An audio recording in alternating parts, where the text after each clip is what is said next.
Hi, this is Glen Hiemstra, and this is Futurist.com online TV. I'm with Jan Reha of Career Discovery here in Bellevue, Washington. Just tell me in a couple sentences about Career Discovery and CareerDiscoveryInc.com. Yes, well, I have been at Career Discovery, of course, describes what I do. I'm a career counselor. I'm actually a mental health counselor who has specialized in career. And I have been doing this for about 30 years, for quite some time.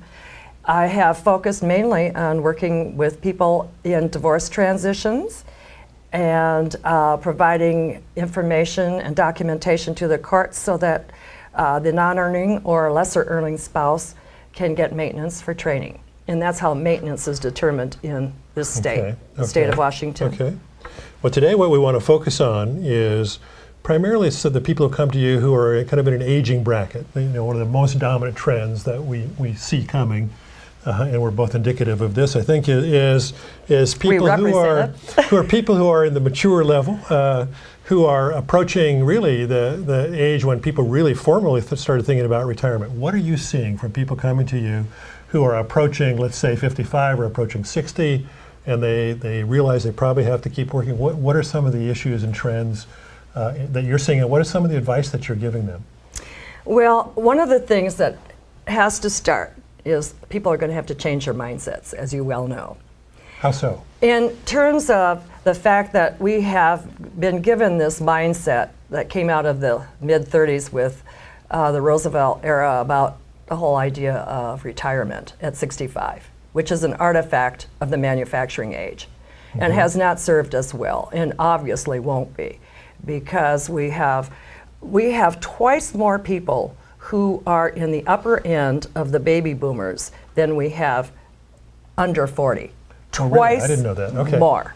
It's a major So it's weighted shift toward the older Absolutely. bracket. Okay. Absolutely. Unfortunately, people thought that after 30 years or 25 years, they had a right to go and not work anymore. But they forgot that we are staying healthier longer and we're living much longer, thanks to nutrition and exercise, etc. So I met this myself when I was in early 50s and discovered in 15 years I was supposed to retire, and I had hardly anything in my retirement fund. So I went through a lot of consternation, and then I finally did a lot of research, and I discovered I was not alone. So if you're approaching 60-ish now, what are the one or two or three things that a person should focus on most, especially if there's somebody who doesn't have a fixed pension program, which is a very small percentage of the population? Very small. So if you're not in that bracket, if you're everybody else, what are one or two or three things that you think they should really be focused on and doing, preparing for? Number one, if you have a job, hold on to it. Okay. Very important. But that might not be true for a lot of people, because a lot of companies are going to be downsizing, and a lot of the people who are going to be downsized are probably going to be older people because they earn more money. So the reality is you probably will have to downsize, period, your lifestyle, and take that hard challenge to task. That's not going to be easy, but it's very important to do. And you mentioned it in your segment before, we've got to deal with less. We have to accept less, and actually less is just fine. In fact, I said, you know, small is beautiful. Yeah, could be. Yep. The third thing is, you got to go back and get some training. None of us are, none of us are off, from being challenged by going back and getting training. We all, no matter what age, and I think if you go to the community colleges, you will see many older people on campus. And it is exciting and it's refreshing to be with younger people and to have that mix. And I think that is extremely important. And we are in, again, a time of reinvention and looking forward to it instead of feeling resistant to it. So let's summarize. So you say keep your job if you can. Downsize your expectations, go back and get some education and training that puts you in the company of people who are also doing some new thinking and looking for new directions. Where can we find out more information about you and about these approaches to aging? Okay.